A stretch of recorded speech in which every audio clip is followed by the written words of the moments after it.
Broadcasting from the business capital of the world, this is the Podcast Business News Network. And we are back with Carolyn, CJ Jones. So excited to have you joining us here again. How are you today? I'm doing great, Jill. As always, looking beautiful. She's an author. She's an expert on forgiveness. She's a coach. She's a speaker and so much more. Looking beautiful today. We're live on Zoom and she's got this red thing going on and the red matching necklace. Looking stunning as always. So for those new listeners today, I didn't even notice the earrings. What a total match. What a set. Is there a bracelet too? They're old. No, I don't. They're old. I have a ring, but I forgot to put that on. Oh. They're old repurposed jewelry that a friend of mine does. Beautiful. It looks amazing. I know, doesn't it? Yes. Really fun. Oh, well, welcome to the show again today. For new listeners out there, would you mind sharing a little bit about yourself, Carolyn CJ Jones? Not at all.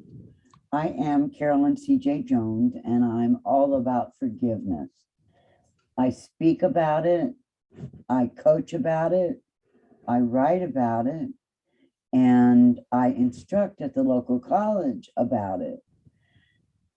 I got into this because I myself had an experience where I had spent 30 years as an adult, very resentful of my upbringing. I was a very angry, bitter person for 30 years, if you can imagine that. And I drank and drugged over it the whole time. And then I crashed and burned. And when I came out the other side, I got sober and 4 years into it, discovered how to forgive my past. That was like the most amazing feelings of peace and freedom that I've ever felt. With that experience, I just feel called to share with others my story and the things that I have found so that other people too can find this exquisite peace and freedom from their resentments. And you obviously, we appreciate that you share your journey, your story, and it's always good to empathize with someone. You're not just an expert in your field by choice, you've lived it and you really know how the steps of recovery, of grief, and you can guide someone personally, hold their hand one-on-one as a coach. And you work with people dealing with all sorts of loss, right? Whether it's from a loved one, it could be loss of a job, it could be loss of anything in life, of a change that makes you grieve in a sense. Could you give us some examples? Well, your pet dying, is a big one. But another one is moving to a new location. You have to grieve the old place that you're letting go of before you can fully jump into being at the new place. Another one is, hang on, let me get a sip.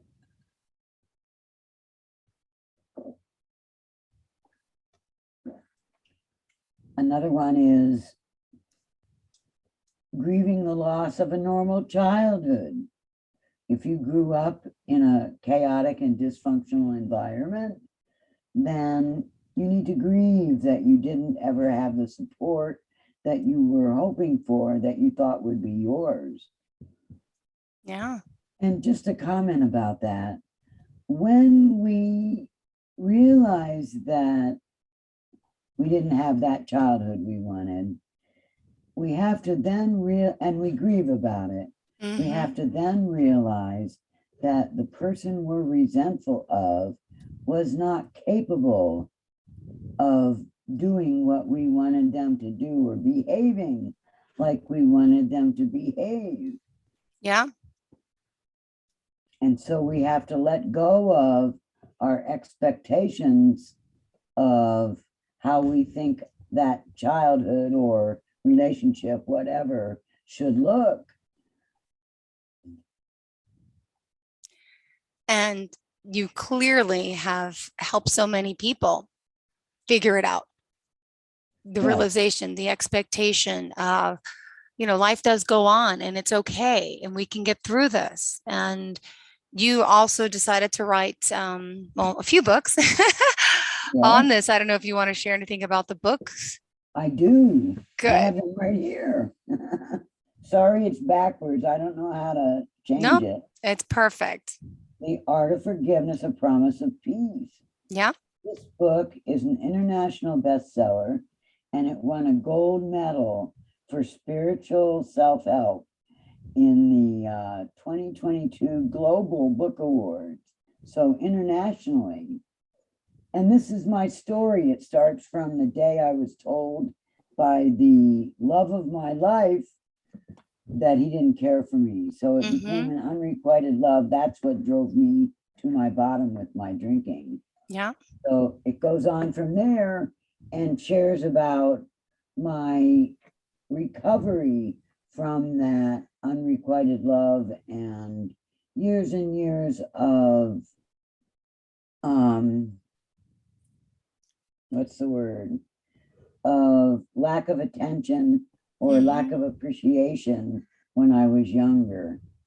And so anyway, I just thought I'd throw that in. Yeah. And my second book is Opening the Gates of the Heart, a journey. No, that's the first part. Opening the Gates of the Heart, Images That Heal, and the Stories Behind Them. Edition 2. This book is a book of photographs and of gates, wrought iron gates, and verses I wrote. And I took the photos too. And this one, Grace, gently, quietly, Oh, unearned favor of great beauty and pleasure is bestowed upon me. So you'll find, let me find forgiveness. You'll find a whole book of it starts with great angst, starts with fear and worthlessness and despair, and it goes through awareness, growth steps, healing steps, and then we make it to peace and love. This is the forgiveness photo. And I chose this because it's got the tears of the landscaping, and it's all baby tears. Is this ground cover. And so I did a play on words and named it TIERS of forgiveness. But and it works. It works. yeah. So that one just won a bronze medal in the same group. Congratulations. Yes, thank you. Wow. Healing. Isn't that cool? It sure is cool. That's amazing.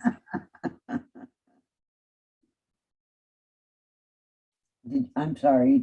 No, I said that's amazing. And now you are working on another book now, correct? I am giving a lot of thought. Okay, that's what it is. Yes, into a memoir. Actually, Jill, I sat down last night. I had the desire to write. I haven't written pen to paper in a long time. And I always recommend that to people because it's very healing. I even encourage people to use the non-dominant hand because that lights up the whole brain with activity and you have access to the whole brain's feelings and thoughts. Whereas when you write with your dominant hand, only the opposite hemisphere lights up. So you're not getting as much bang for your buck, so to speak. I'm gonna write left-handed, but I didn't make it last night. But my point in this is, I wrote down what I think could be the first sentence to my memoir. Oh, wow. Well, this is exciting work that you're doing. And is there any speaking engagements lately that you've been on? I know you're doing a lot of Facebook Lives. I have a summit coming up the 28th, and Facebook Lives, no, at 10 o'clock on the 26th, I'm in a summit all about leadership and love and relationships. If you wanted to check in with that, I'll Yeah. have to find the link and get it to people somehow. Oh, well, thank you for sharing that. Did you have any area of focus for today? We always have great topics of conversation. Do you have something in particular you wanted to share with everyone? Yes, I was thinking that we could talk about how we recognize that we have a resentment and then how to deal with it, what we do with it. So how's that sound? Absolutely. Let's do it. All right. Well, a lot of people don't realize that some of the emotions that they're carrying have to do with the resentment that they have. For example, you might feel, well, you might be angry, and that's a normal response to a resentment that turns into resentment. And like grief might come up, all sorts of emotions may come up. And what you need to do or could do at that point is write them down and journal about them. Within that lies perhaps a resentment that you're carrying. You can recognize that you have a resentment when you're doing three things. You are taking the event too personally, or the situation, whatever was said to you. You are blaming the offender for your feelings, and you're telling a tale of woe. The tale of woe. Yeah. The I know a tale of lot of woe. people that do that. Yes. Over and over and over again. I did that. I'm sure people were sick of hearing it. The thing is, you can tell when you're being a victim versus being a victor. I was a victim because I just complained about everything and told my tale of woe, Oh, yeah. and I made no attempt. I took no action to try and make it better or to try and change it. And so I was the victim.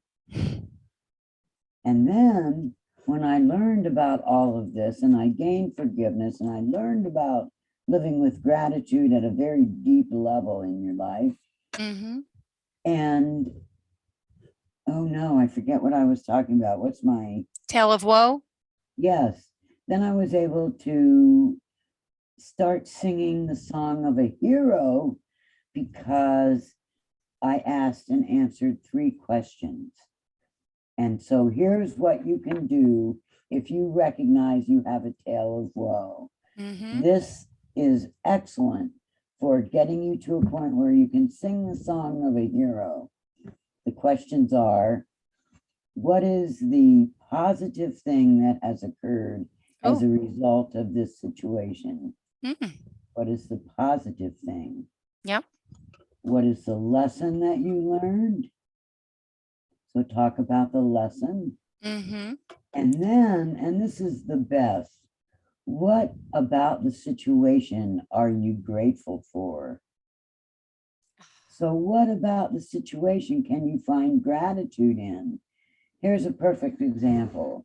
Me being told by the unrequited love that he didn't care for me and me losing it, I grieved that loss for 7 years because I was so confused. Yeah.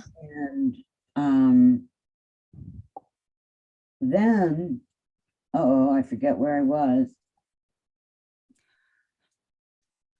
You were So I being that way grieved for that years, loss grieving for years. for 7 years. And then I read this book by Fred Luskin. He's the one that came up with those three questions. And here's the story. When I worked them and did them, I realized I had 5 positive things that had happened as a result of my situation with the unrequited love. Yeah. First, that situation pried me out of a dysfunctional alcoholic marriage. got me sober, led me to forgive my past, led me to the forgiveness work I do today, and allowed me to write my book on forgiveness that just won a gold medal. I mean, how Wow. could I ask for anything more? Wow. Amazing. Amazing. It all comes full circle. Your hard work paying off and appreciated. Yes. So those 5 things were my positives. They were also my gratitudes. Yeah. So you too can find gratitude in what seems like a horrible situation that you can't change your attitude from. If you look at those 3 questions and work them by writing pen to paper, you'll be surprised what happens. Yeah. I invite you to try it. Wow. Beautifully said. I can't believe it. It's, I wake up every day. I thank the Lord or whoever it is above, right? I'm Catholic, but I'm not super religious. I just thank the Lord, whoever you are, God, Jesus, whoever you want to worship. We're alive. Me and my kids wake up in the same bed. We look around and I'm like, Pete, and they're all cranky. And then the 7-year-old doesn't want to get up. The 5-year-old's happy like me. The other one's like, like, you gotta be thankful, be happy. We're alive today. It's a great day. And today is, and we go over what's the schedule. And we're gonna have soccer. We're gonna have this. But just be thankful to be alive. Be happy. And my little one, the grunts he starts smiling. He wakes up so grumpy, but just to be thankful for being able to wake up in the morning. And I try to instill that in them at this young age because my parents never instilled that in me. It's a great thing to just appreciate what you have. And taking a breath each and every morning is beautiful. And it just sets my day up to be more positive and happy. If I wake up on a positive note and we say something positive to each other. Yeah. To me, that's gratitude. Yeah. Oh, that's a good way to do it, saying it to someone else. Great idea. Yeah. And every night in the mirror, when we take baths, I make them look in the mirror because there's a mirror outside the bathroom. And I said, tell yourself you love yourself. Say you're beautiful. Say you're amazing.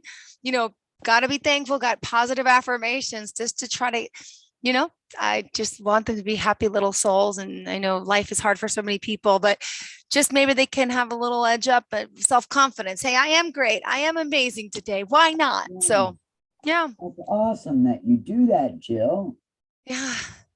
I see it's because my parents were not positive people. My parents were so busy fighting all the time, left me and my siblings in the dark. It was hard. And so I turned to positivity, overachieving, happiness. My brother turned to drugs, to alcohol. My sister became the quiet one, the introvert. We all have our, staples of a dysfunctional household. So one thing I learned is that I just want my kids to witness a happy household or just learn to be happy or try. Doesn't mean I'm doing everything right, but I'm trying. I've heard it said it takes the same amount of energy to be upset as it does to be happy. In fact, it takes less energy to be happy. Happy, yep. Wow. So gratitude. That one is for sure. I'm going to have to agree on that one and to our listeners as well. It'll change your life. If you're having difficulty with gratitude and being grateful, let me just relay a quick story. Sure. You'll kind of laugh. When I was first sober in my first year, one day I was walking to the noon meeting and I saw my roommate coming toward me from the 11 o'clock meeting. So we stopped and chatted and I asked her what the topic had been at the meeting, and her response was gratitude. And I thought for a second and I went, gratitude again? Yeah. I'm so sick of gratitude. Can't they think of something else to talk about? The thing was, I was so wounded that it was excruciating for me to listen to people talk about the positivity in their life because I didn't have that outlook. And so it was very difficult. So if you experience that when you're around people that are experiencing gratitude, then you have the opportunity, the perfect opportunity, to start with those three questions. What's the positive that resulted? What are the lessons I learned? Mm-hmm. And what can I be grateful for? Yeah. See, if everyone knew that, it'd be so much easier. But then also, it's hard to get that route. You're not feeling well if you're down and out. So, clients Yes, contacting you not in the best space, not the best frame of mind. And how do you handle that? How do you guide them into, hey, this is good. This is right. You deserve to be happy. right. We start at the very beginning on awareness, and awareness of our behavior, awareness of our thoughts, awareness of putting ourselves in a negative space, things like that. And then we move on to willingness. So I start with a bunch of different mastering of emotions and actions that you can take.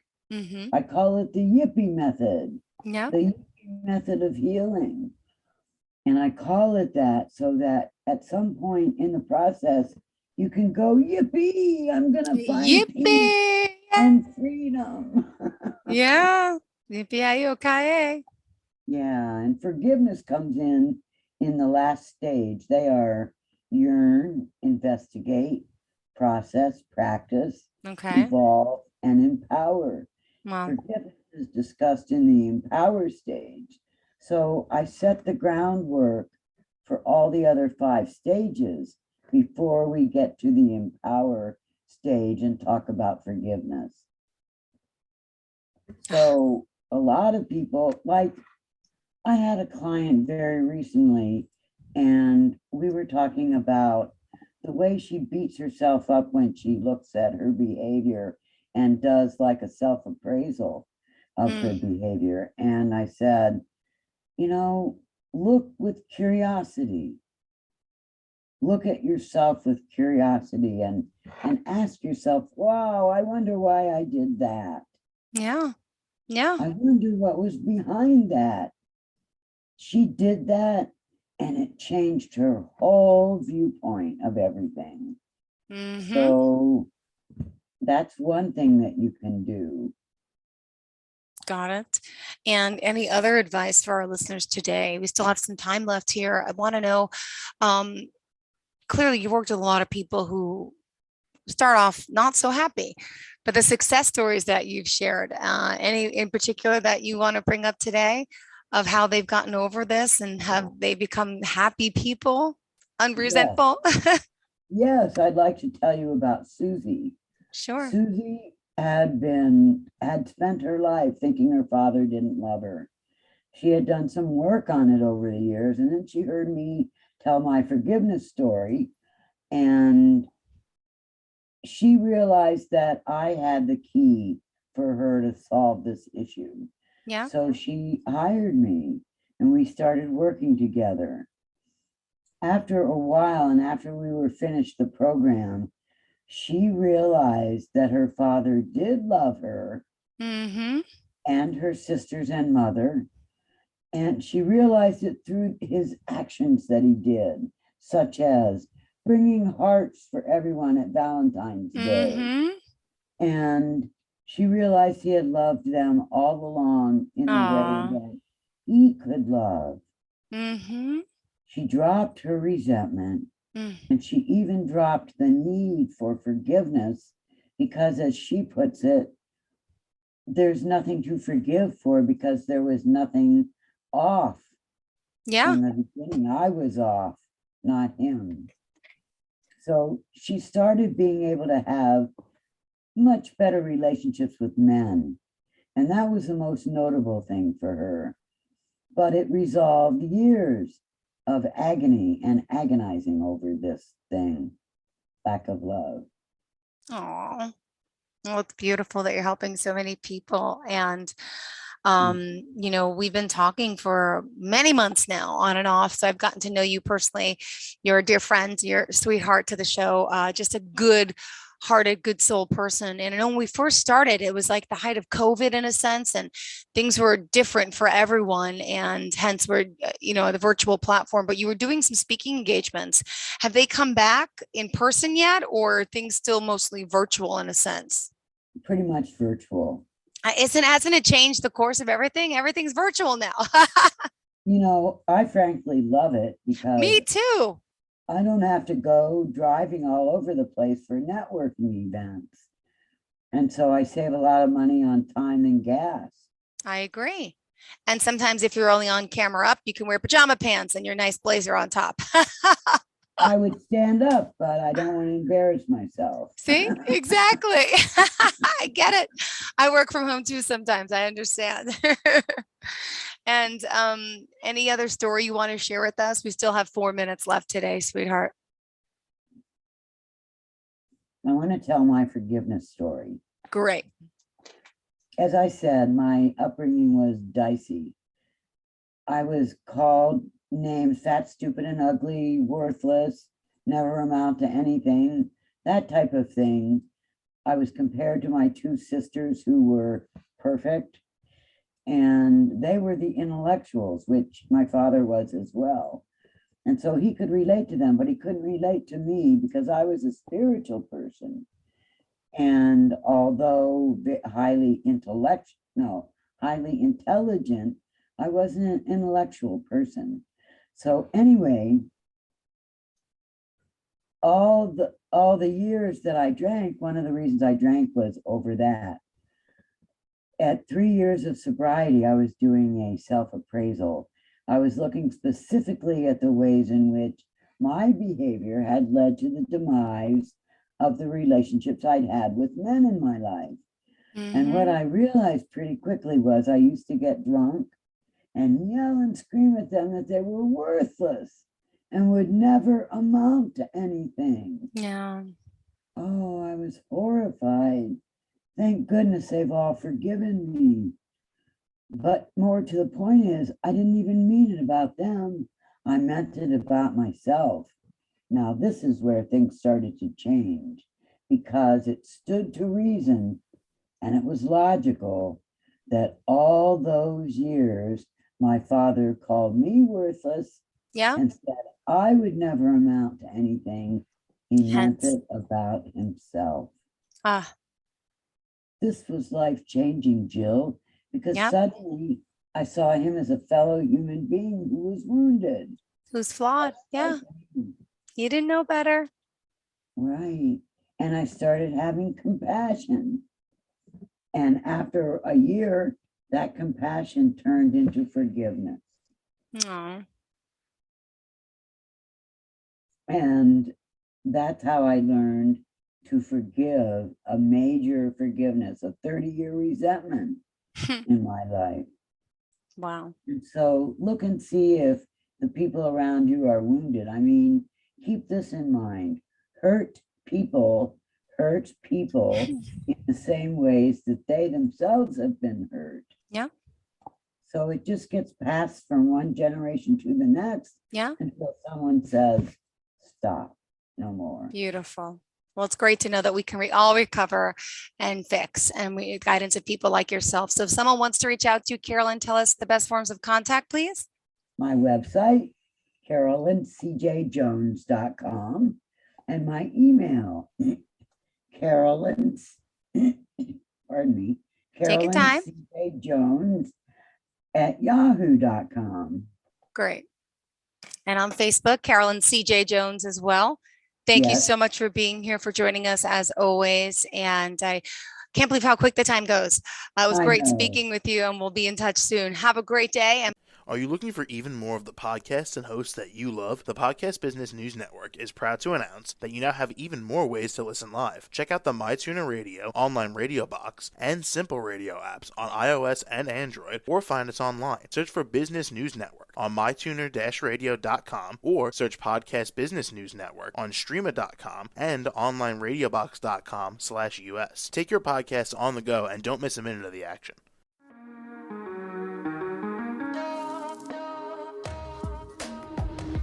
Broadcasting from the business capital of the world, this is the Podcast Business News Network. For nearly 2,000 severely injured veterans, everyday life has become filled with barriers. Day-to-day simple tasks can become pretty daunting. I have to carry my chair up 2 flights of steps or have somebody do it for me. What scares me the most is just the falling. When I'm struggling with my house, I think, to have that one great barrier just knocked down, it's crucial.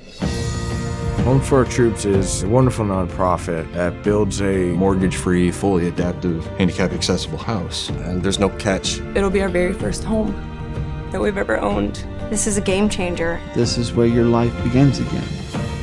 We need you to join us in completing this important mission. Please visit hfotusa.org and help build homes and rebuild lives. Because of you, everything's going to be okay.